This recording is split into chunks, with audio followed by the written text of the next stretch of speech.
Desde hace miles de años, las pirámides y la esfinge de Giza se alzan como guardianas de antiguos secretos. Albergan un mensaje que la humanidad ha olvidado hace mucho tiempo. Desvelar ese mensaje se ha convertido durante muchos años en la obsesión del ingeniero Robert Bauval, autor de numerosos éxitos internacionales. En este documental, Bauval nos desvela algunos de los fascinantes secretos que se esconden tras el mito de Osiris, su esposa Isis y su hijo Horus, mostrándonos sus asombrosas conexiones astronómicas. El culto egipcio de los antiguos misterios iniciáticos se inspiraba precisamente en este mito. Era una búsqueda de la gnosis, la sabiduría del corazón que nos lleva a descubrir la divinidad dentro de cada uno y brinda a los seres humanos la esperanza en la resurrección y en la vida eterna. Cuando la cristiandad acabó con los últimos sacerdotes egipcios, su sabiduría secreta ya había impregnado profunda y secretamente los misterios cristianos y se perpetuó a través de corrientes heréticas como los cátaros, los templarios, la filosofía hermética del Renacimiento, los rosacruces y la masonería, llegando hasta nuestros días. Descubriremos así que los modernos arquitectos herméticos han diseñado ciudades como París y Washington conforme a alineaciones estelares y han plasmado en ellas símbolos relacionados con el mito de Osiris. En compañía de prestigiosos investigadores internacionales emprenderemos un recorrido fascinante a través del espacio y del tiempo. Un viaje que nos conducirá hasta la extraña ceremonia del fin del milenio que tuvo lugar precisamente en la meseta de Giza. Pero sobre todo, ese viaje nos invita a descubrir la promesa de trascendencia que se esconde en nuestro interior.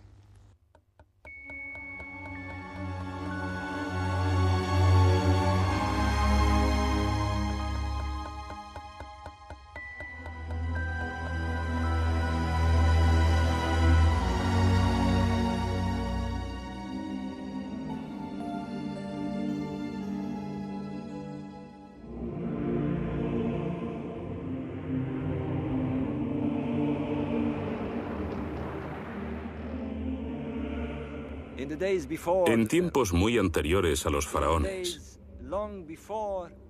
mucho antes incluso del comienzo de la historia conocida, existían hombres tan geniales como Einstein o Newton. Y esos hombres necesitaban entender la existencia, comprender el cosmos. Como no contaban con la tecnología y la ciencia moderna, utilizaban su inteligencia y empleaban otras formas de pensamiento que nosotros hemos olvidado hace mucho. La búsqueda intuitiva, la espiritualidad.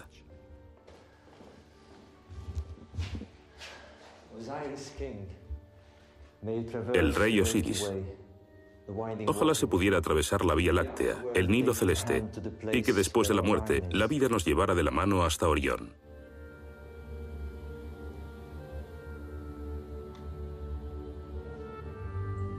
En el alba de la historia, 2500 años antes de Cristo, una civilización construyó los monumentos más grandes del mundo. 13 millones de toneladas de piedra fueron transportadas a través del desierto. ¿Por qué?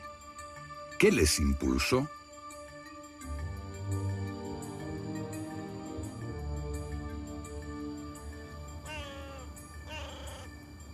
Los egiptólogos nos dicen que sirvieron para construir las tumbas de 3 faraones.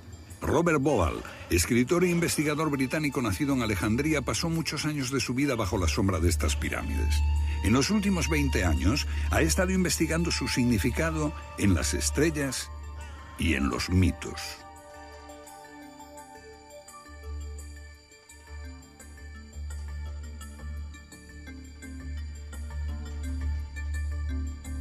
Al principio había oscuridad y un océano de caos. De allí emergió una colina y sobre esta se alzó el sol, Ra. Entonces el ave Bennu, el fénix, levantó vuelo y puso el mundo en movimiento.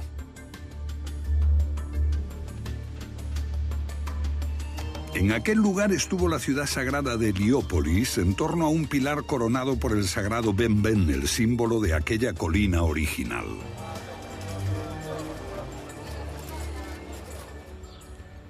Esto es todo lo que queda de la ciudad de Heliópolis, en su momento la más sagrada del mundo antiguo. En esta fosa estaba el Templo del Sol, el Templo del Fénix. Aquí llegaron los sabios griegos, Platón, Pitágoras, Solón, para aprender de los iniciados egipcios. Heliópolis fue representada con este jeroglífico, un pilar coronado con una cruz. Los antiguos egipcios la llamaban Inú, la ciudad del pilar.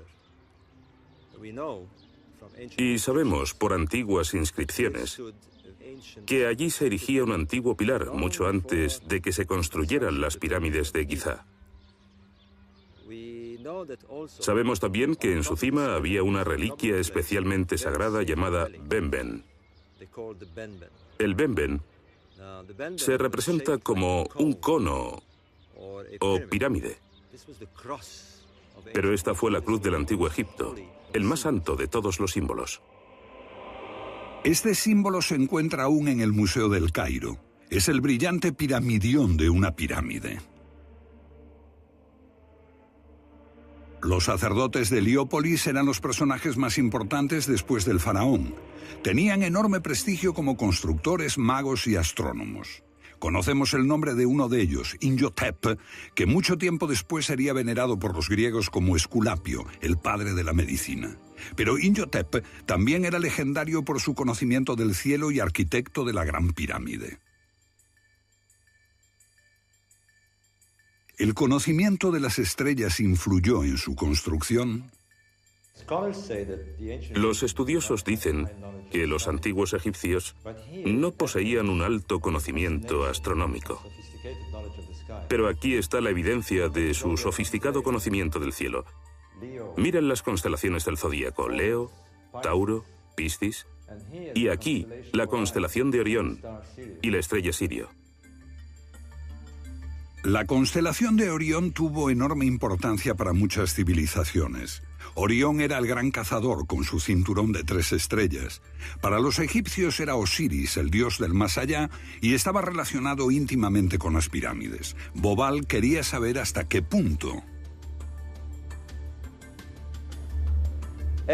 Todo esto da testimonio de un grandioso plan unificado, un plan maestro.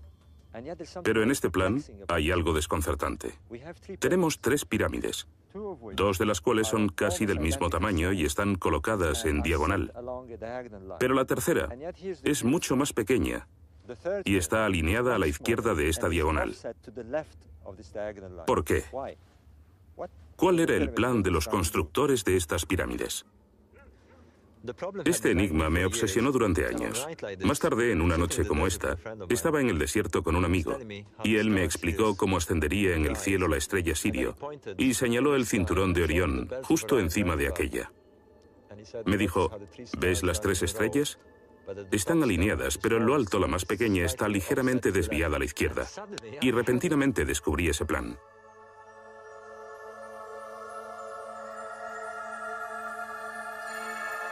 Bobal sabía que otras 2 pirámides cercanas tenían también nombres de estrellas. Lo que descubrió fue asombroso. Orión, el rey Osiris, estaba tanto en el cielo como en la tierra. Pero algo no encajaba. Los egipcios veían al Nilo como la Vía Láctea terrestre y a las pirámides como el cinturón de Orión. Pero cuando éstas se construyeron, la Vía Láctea y Orión no estaban situadas en la misma posición que las pirámides. Bobal descubrió que el ordenador estaba reproduciendo otra época.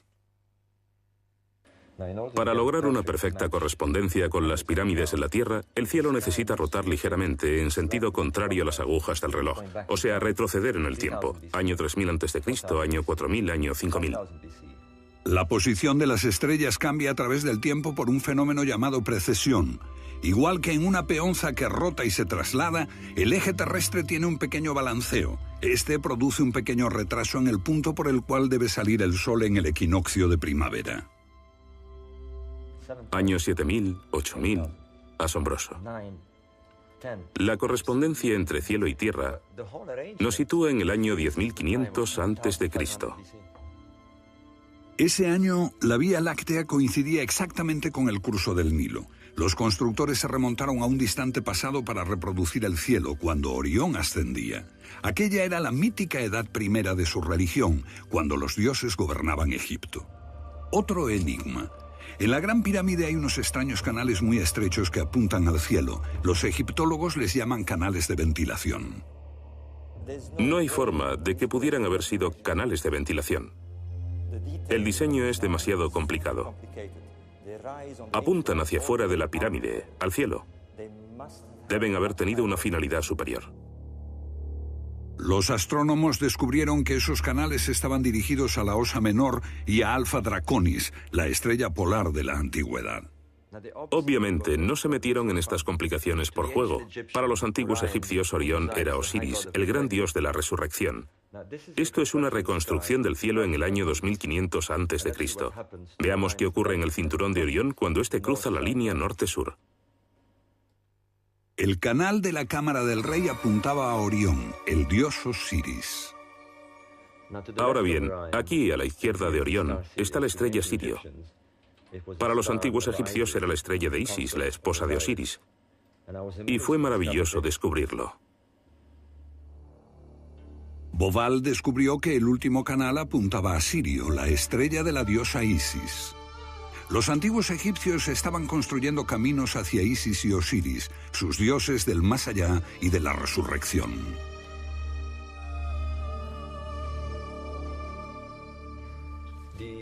Los egipcios creían en una edad de oro cuando los dioses gobernaban la tierra.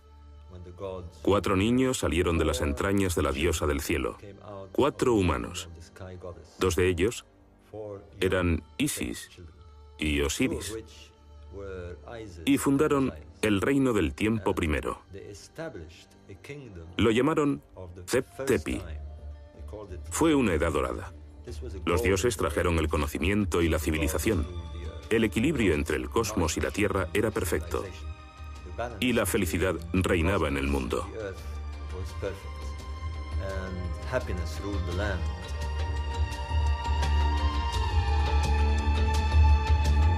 Una edad de oro en la que reinaba Osiris.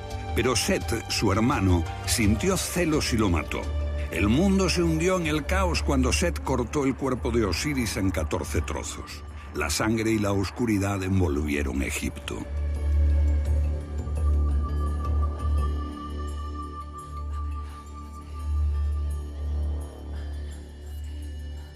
Pero Isis, la leal esposa de Osiris, buscó por toda la tierra los trozos de su esposo y los unió dentro de un lienzo. Pero ella no pudo encontrar el falo. Y fabricó un falo de oro con el que se impregnó de la semilla de Osiris y engendró un hijo, Horus, el niño divino. Horus se convirtió en el primer faraón y todos los faraones posteriores creían ser reencarnaciones de este Horus. Eran Horus vivientes.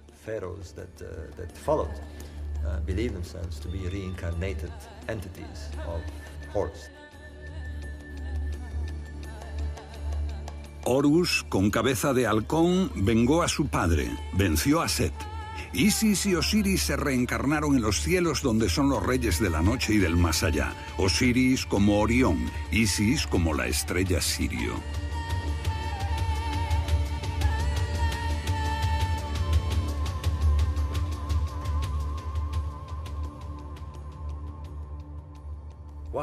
No podemos olvidar la importancia de la estrella Sirio. Sirio era Isis, la que vivificaba Egipto. La estrella tiene un ciclo muy específico. Es la más brillante del hemisferio norte, la más venerada por los egipcios. Pero podía desaparecer.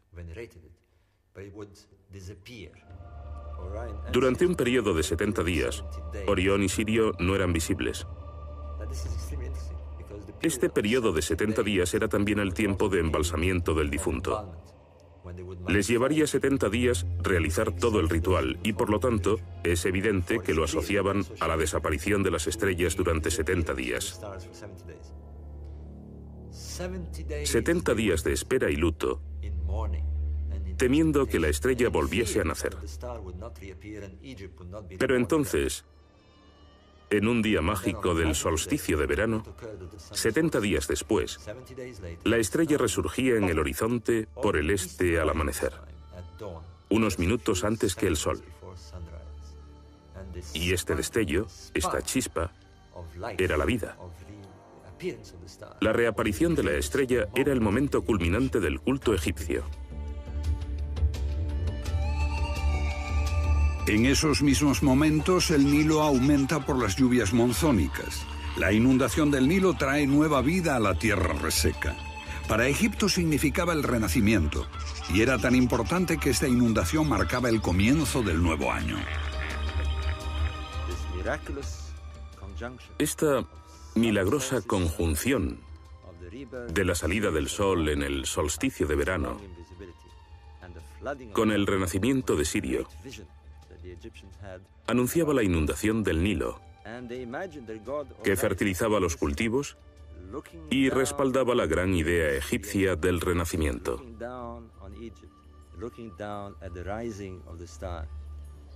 Observando el cielo, se imaginaban a su dios Osiris contemplando su creación, contemplando a Egipto. De modo que esta estrella expresa la auténtica esencia de Egipto y la idea de su renacimiento anual.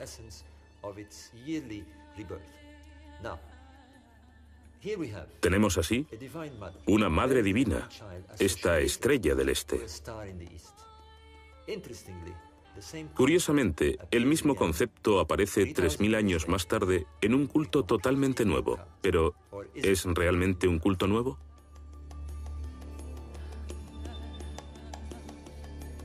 El enfoque de Bobal arroja nueva luz sobre los ritos funerarios del faraón, hijo de Horus, tal como lo concibieron los constructores de pirámides. Después de 70 días, la momia era llevada a la orilla oeste del Nilo, la necrópolis de Gizeh, donde las pirámides se alzan como puertas hacia los astros de Isis y Osiris, los dioses de la vida después de la muerte.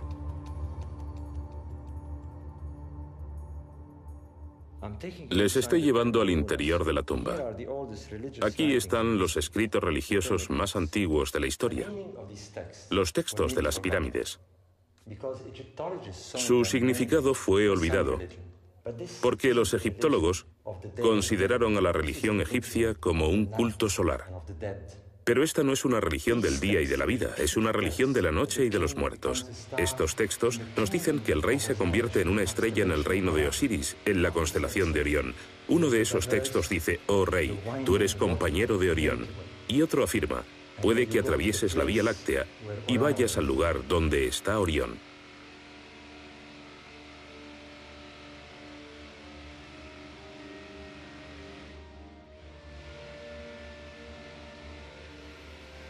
Cuando un faraón moría, su cuerpo era momificado y preparado como Isis había hecho con el de Osiris. Entonces, su alma podía ascender al cielo.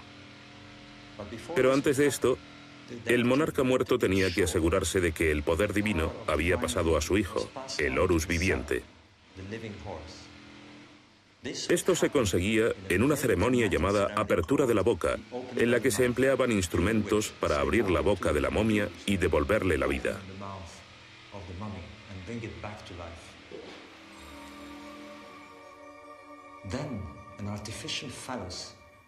Después se colocaba un falo artificial en la boca, y el rey muerto era enviado a Sirio, la estrella de Isis. En ese momento se producía la fecundación del útero de la diosa.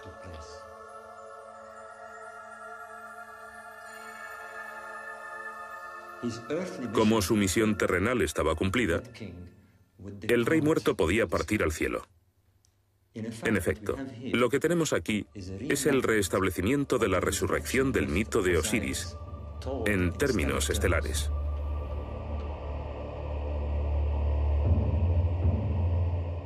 En el antiguo Egipto, esta era la entrada al otro mundo, el reino de Osiris. Este es un lugar donde reina el misterio. Hasta ahora, los científicos no han visto más que las tumbas de 3 faraones muertos, pero crece la certeza de que fue más, mucho más.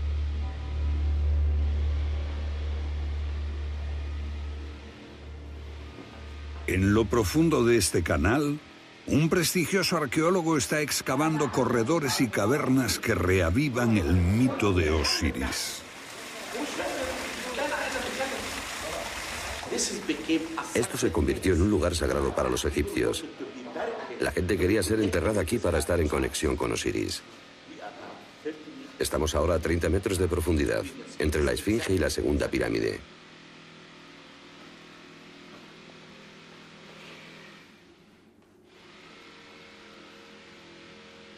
Hallamos restos de 4 pilares como este. Dentro hay agua. Bajo el agua hay un sarcófago. Sobre el sarcófago esta tapa. Cuando miré dentro del sarcófago no encontré nada, pero ¿por qué? Osiris no está aquí, pero su espíritu simbólicamente sí. Ellos lo veían como la tumba de Osiris, y esto es realmente un cenotafio simbólico de Osiris, y es único. Se convirtió en una leyenda porque mucha gente poseía una pequeña estatua del dios hecha de madera, con la erección. La erección significa resurrección, porque Osiris es el dios de la resurrección. Fue asesinado por el malvado Set, pero Isis lloró y sus lágrimas formaron el río Nilo. Ella restauró el pene que no pudo encontrar y con él tuvo a su hijo Horus, que venció al demonio.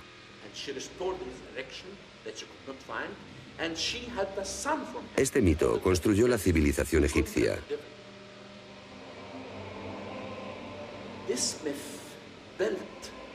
Sin Isis, no hay Nilo.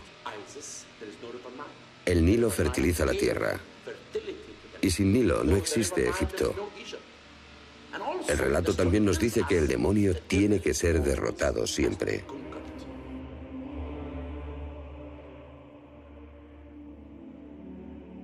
Eran mucho más que tumbas para faraones muertos. Esta fue la grandiosa expresión de una civilización con una visión cósmica. Indagaba en la muerte y en la resurrección a través de ritos mágicos y de iniciación. El punto central de la religión egipcia, la idea total del culto de iniciación y del sentimiento místico, consiste en conocer cómo se produce esta transfiguración y viaje a la otra vida para formar parte del reino de Osiris en el más allá. Osiris es la constelación de Orión. Ellos lo llamaban Sahu, un extraño nombre que significa convertirse en un ser astral. Le pusieron este nombre a la momia. Las hemos llamado momias, pero en el antiguo Egipto su nombre significaba convertirse en Sahu. Transformarse en Sahu era convertirse en momia, pero también en una entidad espiritual. Fundirse con Orión. Del mismo modo decimos unirse a Cristo o hacernos uno con Cristo después de la muerte. ¿Eran las pirámides de Gizeh un intento de alcanzar la vida más allá de la muerte? Las nuevas teorías ganan terreno. Eran un modelo real en la Tierra de esa región del cielo a donde se espera que viaje el alma. De modo que este era un lugar de iniciación, un lugar de preparación en los misterios sobre qué espera más allá de la muerte.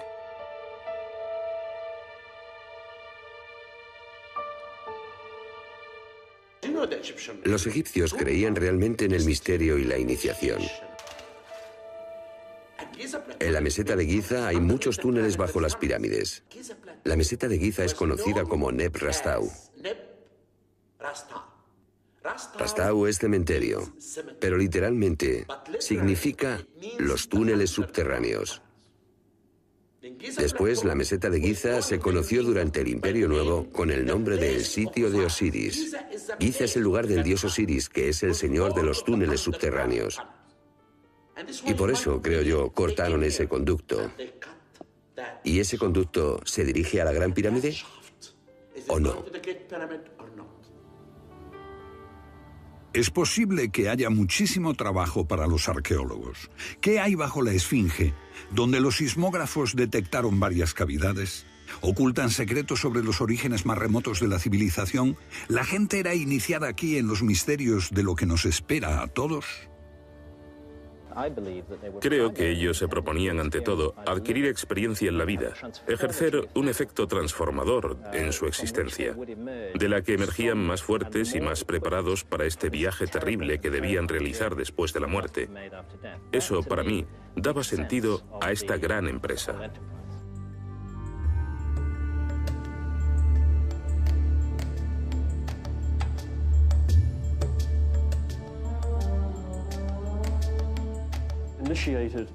Eran iniciados en los misterios del silencio y la quietud.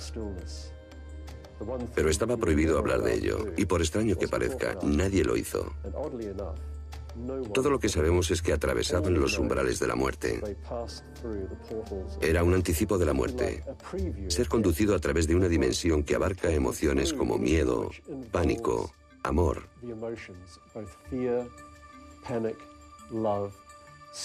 Simplemente se trataba de empujar a un individuo hasta un punto en que se abra a todo aquello que en realidad no es él. De modo tal que pueda emerger el auténtico yo que subyace tras la personalidad social. Un lugar donde los hombres pueden estar junto al Dios.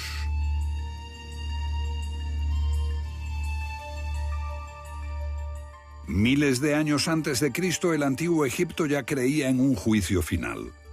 Los pecados del hombre eran puestos en el platillo de una balanza.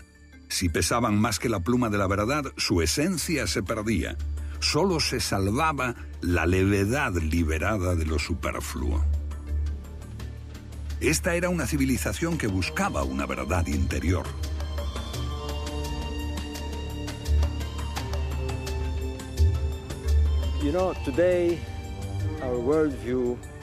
La visión del mundo de nuestros científicos nos dice que la verdad está fuera y que tenemos que buscarla fuera.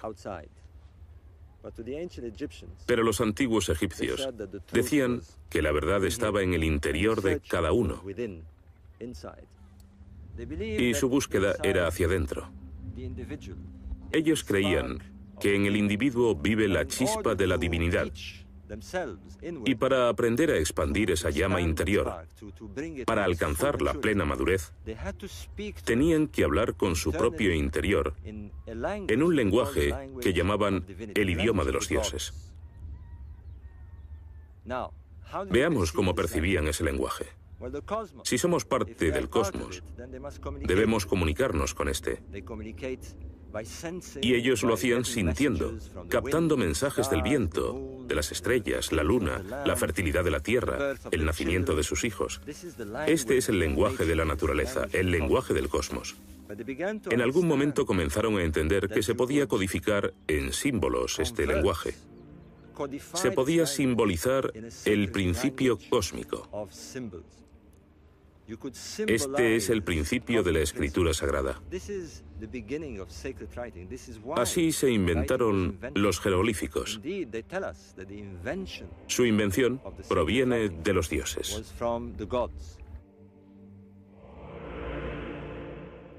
Tot, un dios con cabeza de ibis. Dios del conocimiento, divino mensajero que enseñaba los símbolos mágicos de la escritura. Tot fue quien inició a Isis en la magia de la resurrección.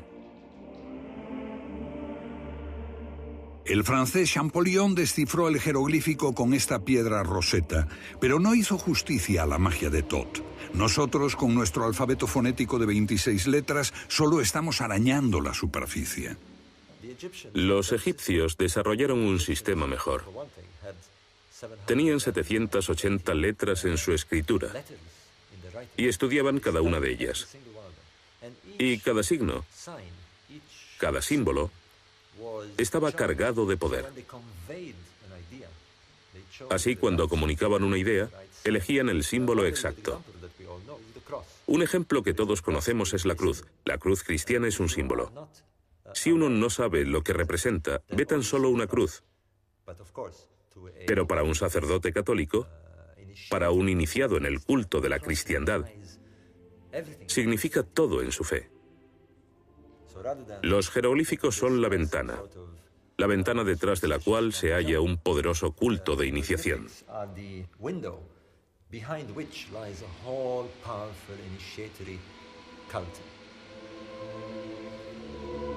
¿Qué significaba para los egipcios este símbolo en el que están iniciados todos los católicos? El misterio de la Eucaristía. Boval cree que el antiguo Egipto hablaba en símbolos y que su magia aún puede hablarnos hoy, aunque no logremos entenderla. La época de la Gran Pirámide nos sitúa en el 2500 a.C. Después de 2000 años, las ideas religiosas se debilitaron y aparecieron nuevos dioses. Pero el mito de Osiris resistió, aunque cambió su nombre por el de Serapis. Los templos de Serapis y de Isis podían hallarse lo mismo en Inglaterra que en Alemania o en Francia. A partir del primer siglo después de Cristo, esta cultura se expandió por todo el Imperio Romano y rivalizó con la cristiandad emergente. Y también influyó en la cristiandad. Dentro del cristianismo, hubo una facción que creía necesario adquirir conocimientos mediante la búsqueda interior para alcanzar el estado divino. Gran parte de esta creencia proviene de la religión egipcia. Alejandría, Egipto, un lugar de iniciación para los seguidores de una vieja fe y de una nueva. Aquí vinieron los primeros cristianos a buscar la gnosis, el conocimiento mediante la iniciación, para buscar al Dios dentro de uno mismo como una verdad interior. Para ellos, Jesús era un guía que les conduciría hasta la divina chispa de su interior. Para eso no necesitaban iglesia ni jerarquía, solo mirarse a sí mismos para encontrar a Dios. En un sentido, esto representa el otro mundo. Las tenebrosas regiones donde los iniciados se ponen en contacto con las divinidades. Es la luz penetrando en la oscuridad para alumbrar el camino del más allá. Los portales de la inmortalidad que conducen a una vida futura después de la muerte. Por lo tanto, los iniciados debían llegar aquí en absoluta oscuridad, quizá sin ninguna antorcha, y aquí se impregnarían del alma del lugar y se encontrarían en una particular posición. Habían alcanzado el punto donde es posible ir de la vida a la muerte y luego al renacimiento. Estas gentes fueron los primeros cristianos y el eslabón entre el culto mistérico de los antiguos egipcios y la religión agnóstica. La religión agnóstica es, en cierto sentido, el culto mistérico del antiguo Egipto, cristianizado. De modo que tenemos la resurrección representada por los rituales de momificación. Aquí vemos a Anubis sobre una momia y a Thoth, llamado Hermes por los griegos. Estamos aquí en el siglo II después de Cristo y vemos a los primeros cristianos haciendo rituales propios del antiguo Egipto, presentando la pluma de la verdad, el símbolo de la verdad, a la divinidad. En este tiempo, el cristianismo primitivo no había formado aún su iconografía y sus mitos. Elaboró la cristiandad sus mitos. De los 4 evangelios hay uno que formuló la idea de la natividad y la imagen de María como sagrada madre de un niño divino, Jesús. Y curiosamente relaciona el relato con Egipto, el Evangelio de Mateo. El Evangelio de Mateo es único por 3 motivos relacionados con la historia de la Navidad. 1. Los magos. Vinieron de Oriente y seguían a una estrella. El segundo, la estrella de Oriente. El tercero, la Sagrada Familia huyendo a Egipto para salvar al niño de Herodes y yendo a refugiarse en Heliópolis.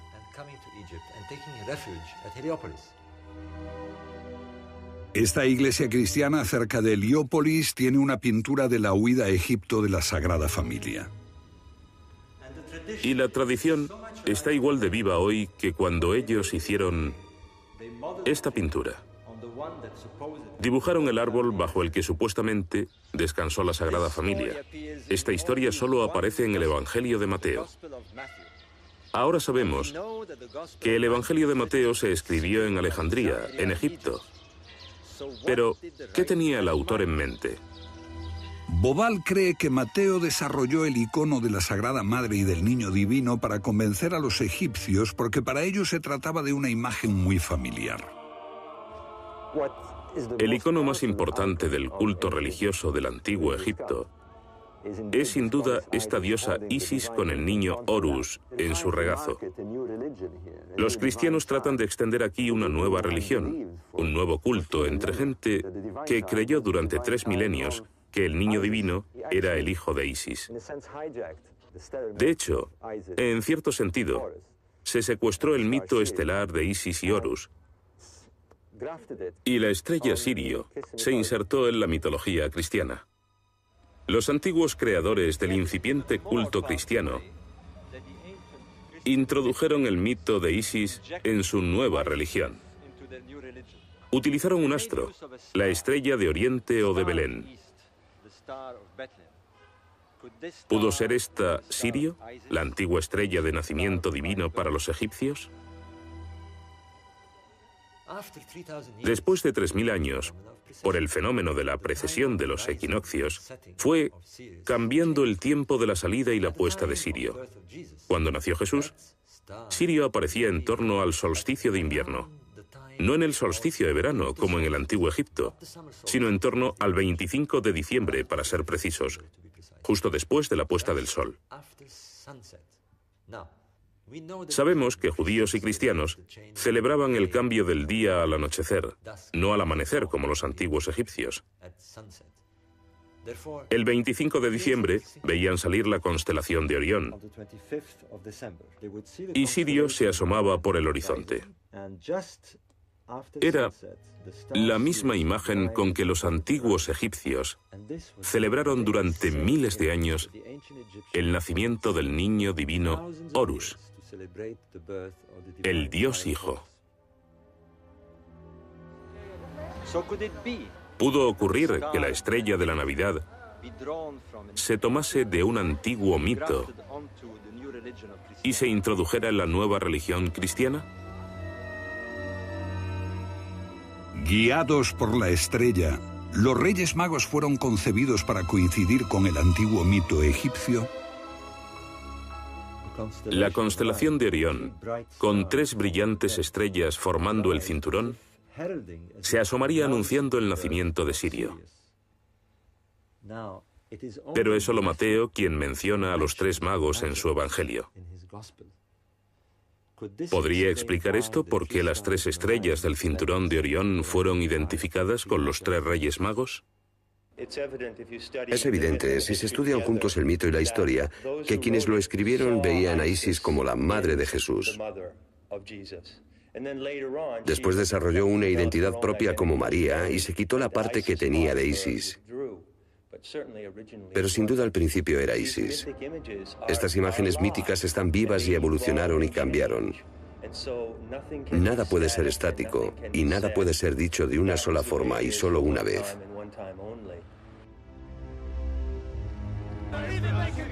En sus comienzos, la cristiandad se resquebraja por los debates teológicos.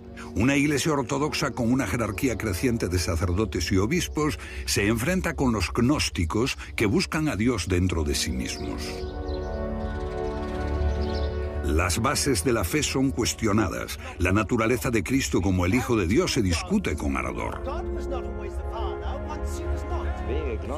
Ser agnóstico significa estar contra la ortodoxia de la Iglesia, porque los agnósticos no reconocieron a la Iglesia establecida, no la necesitaban. Ellos se comunicaban directamente con Dios, no necesitaban un mediador.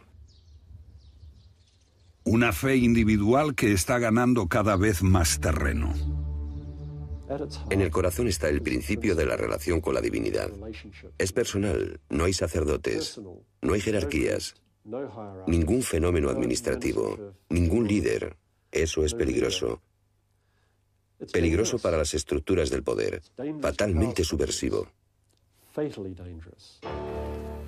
Nicea, año 325 después de Cristo. Constantino, el primer emperador romano que abrazó el cristianismo, reunió a los obispos.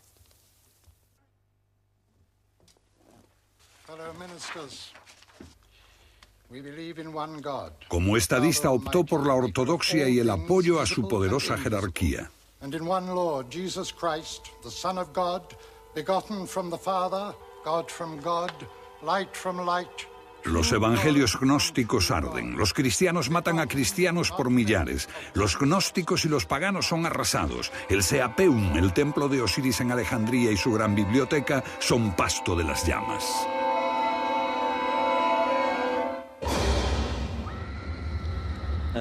Y lo que reemplazó al sistema de conocimiento y a la gnosis fue la fe ciega, que al final lleva hacia los monjes y ascetas y a la sequedad de una institución que impuso a la población sus doctrinas y dogmas.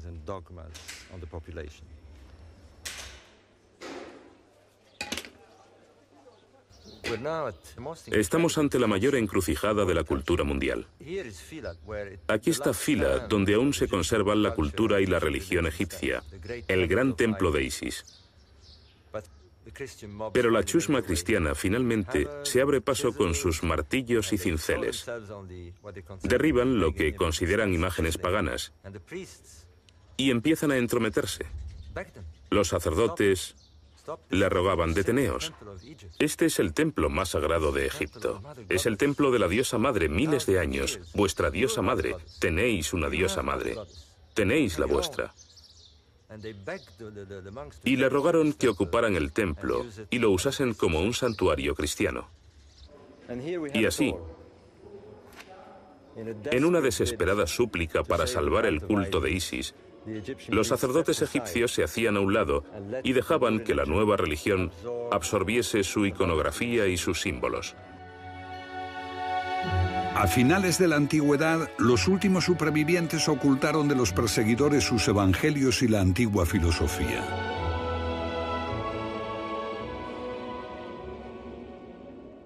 Estos escritos gnósticos fueron descubiertos recientemente, pero los textos filosóficos aparecieron mucho antes en Florencia, la cuna del nuevo despertar de Europa.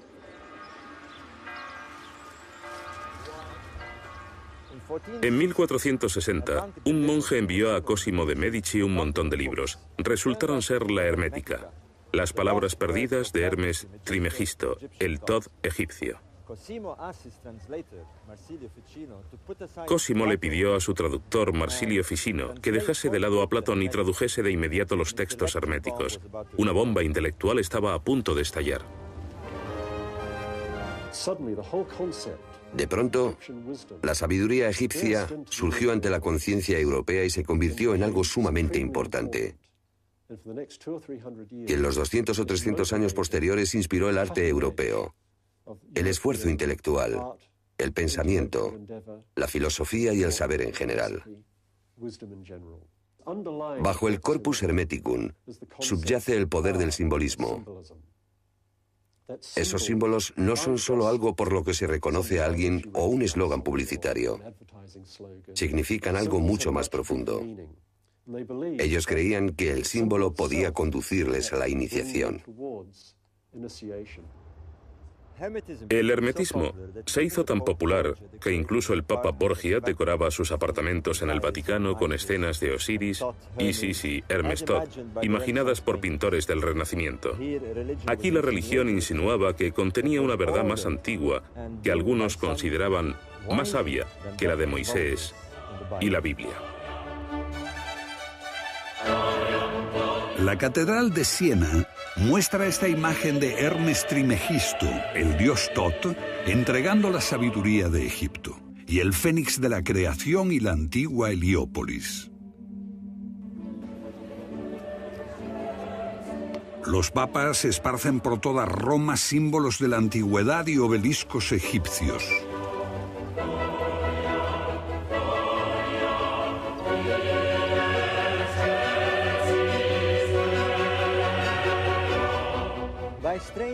Los extraños giros del destino hicieron que los papas eligieran el antiguo símbolo de la Heliópolis, que era un pilar con una cruz en lo alto, y lo pusieron en el corazón mismo de la cristiandad. Y qué ironía que todos los que venían aquí también viniesen a admirar este símbolo pagano de Egipto. Expertos como el jesuita Athanasius Kircher estudian los enigmas egipcios, pero la Iglesia intuye el peligro.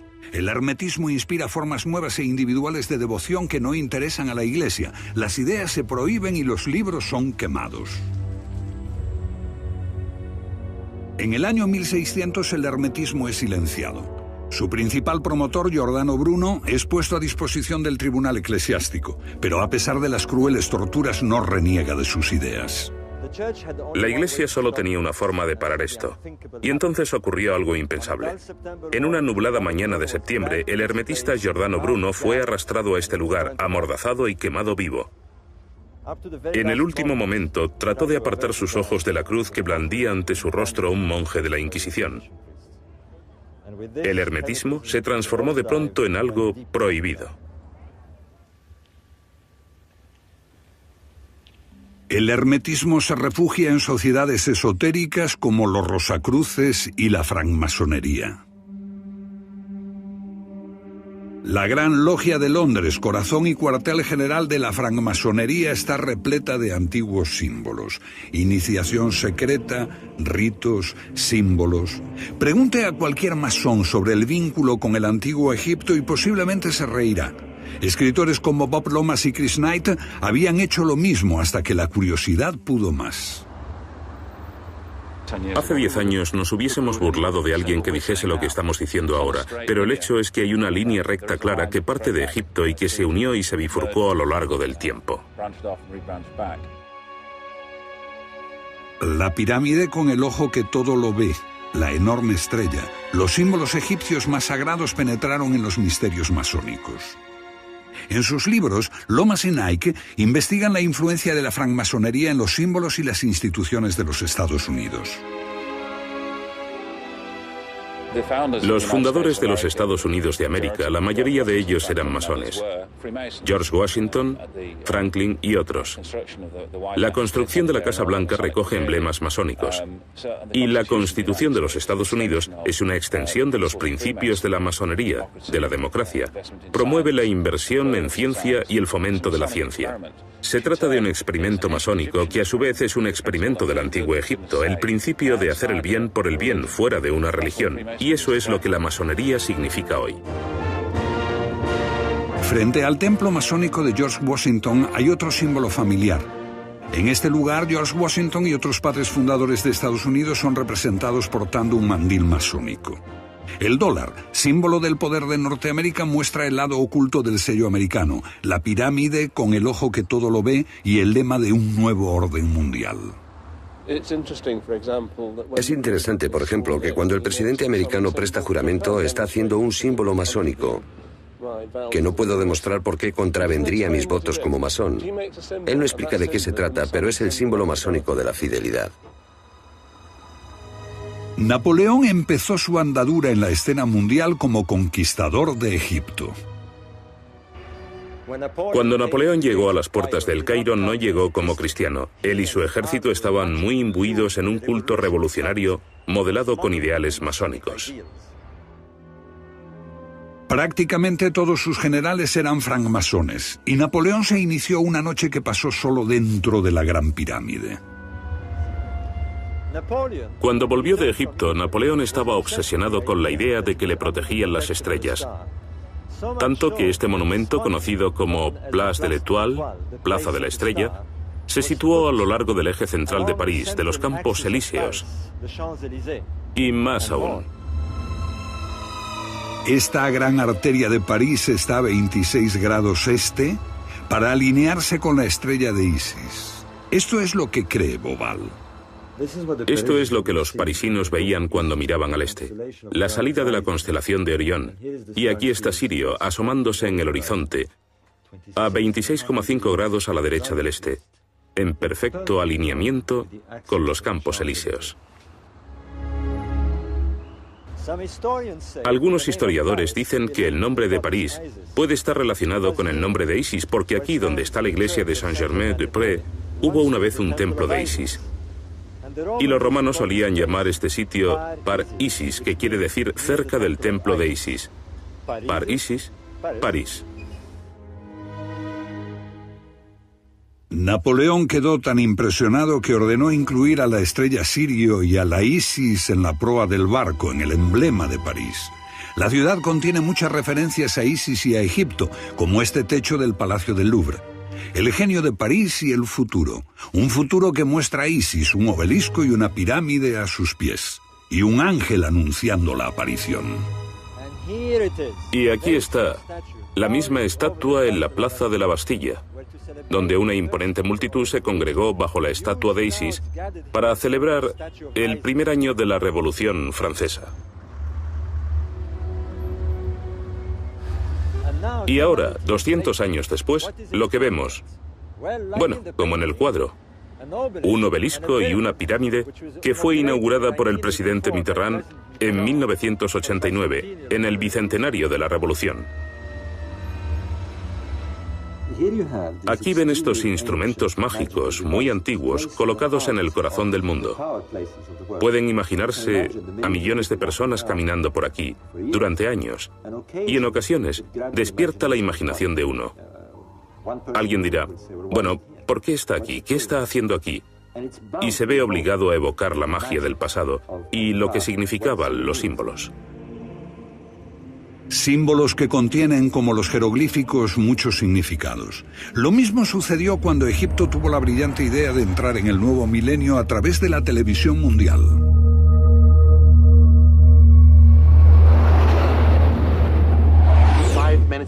Cinco minutos antes de las 12 de la noche, un helicóptero llegará con el piramidón y lo pondrá en la cima de la pirámide. Ustedes tendrán que imaginárselo, el momento más emocionante de la historia. Ese piramidón había estado perdido durante muchos miles de años. Parecía un maravilloso recurso para promover Egipto, pero simbolizaba mucho más que eso. Se ha sugerido que, aparte de ser un símbolo masónico, representa el tiempo en que los ideales masónicos inaugurarían un nuevo orden mundial. Es lo que se dice en el billete de $1 estadounidense, que hay un nuevo orden mundial que llega.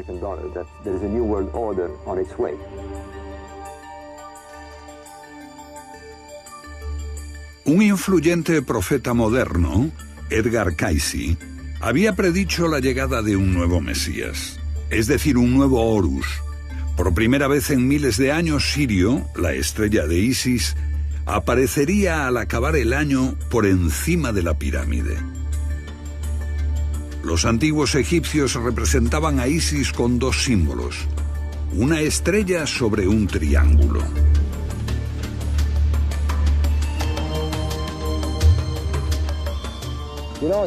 Los símbolos son una forma curiosa de provocar cambios de ideas. Y por lo tanto, me habría gustado verlo, porque me gusta ver cosas así, como una especie de magia antigua, algo que no se entiende. Está ahí para recordarnos que vivimos en un mundo mágico y que no lo hemos entendido del todo.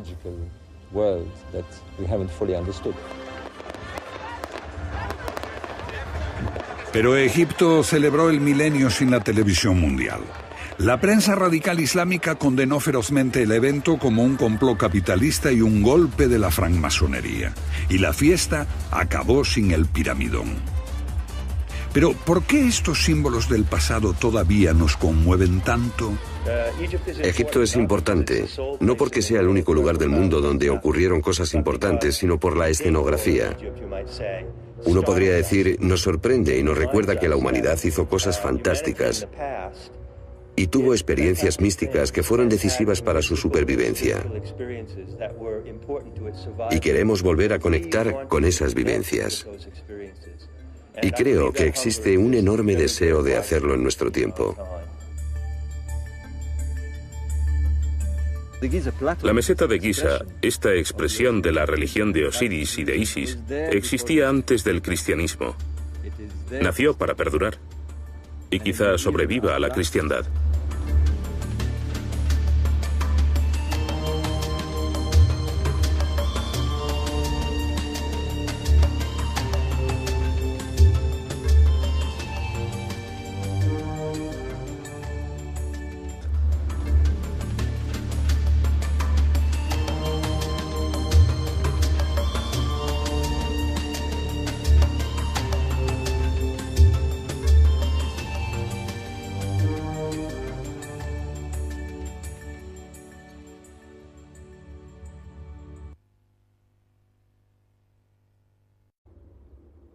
Utilizaban su inteligencia y empleaban otras formas de pensamiento que nosotros hemos olvidado hace mucho.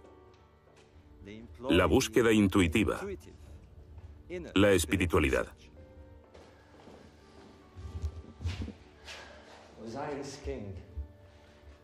El rey Osiris. Ojalá se pudiera atravesar la Vía Láctea, el Nilo celeste, y que después de la muerte la vida nos llevara de la mano hasta Orión.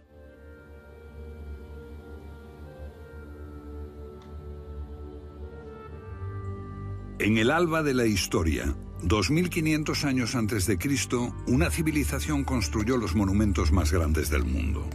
13 millones de toneladas de piedra fueron transportadas a través del desierto. ¿Por qué? ¿Qué les impulsó?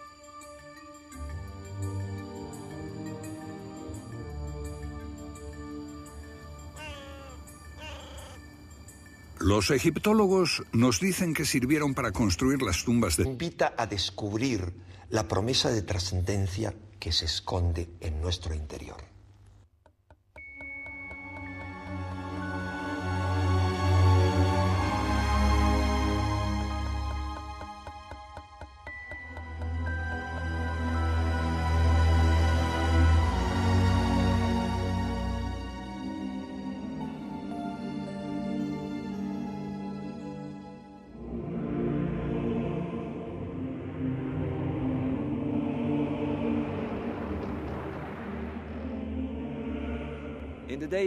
En tiempos muy anteriores a los faraones,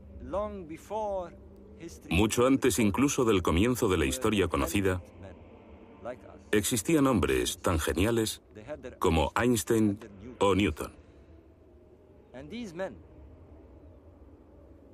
Y esos hombres necesitaban entender la existencia, comprender el cosmos. Como no contaban con la tecnología y la ciencia moderna,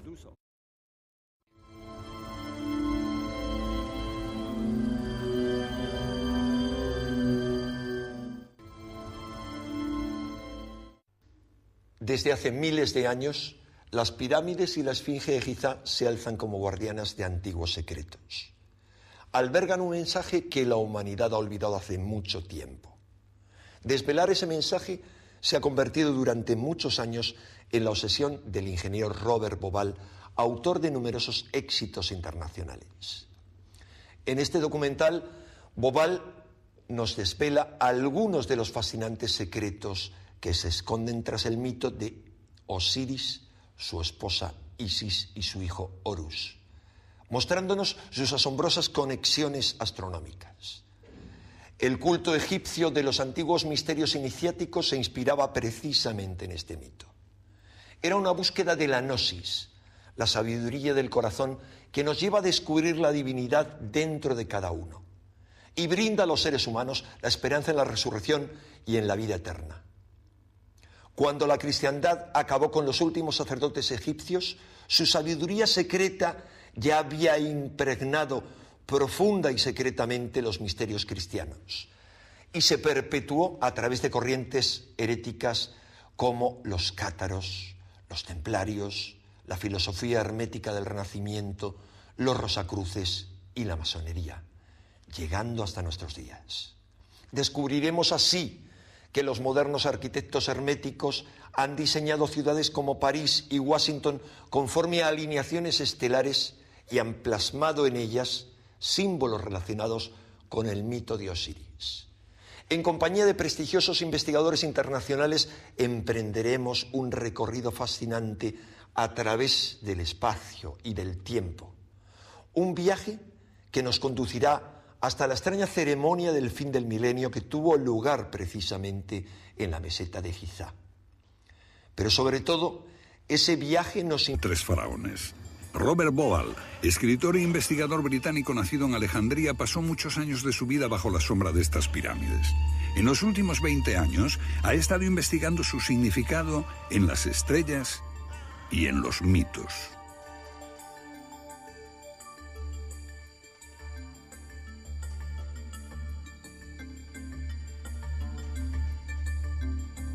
Al principio había oscuridad y un océano de caos. De allí emergió una colina y sobre esta se alzó el sol, Ra. Entonces el ave Benum, el fénix, levantó vuelo y puso el mundo en movimiento.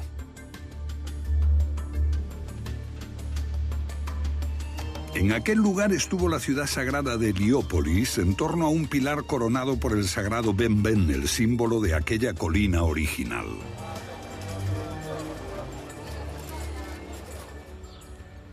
Esto es todo lo que queda de la ciudad de Heliópolis.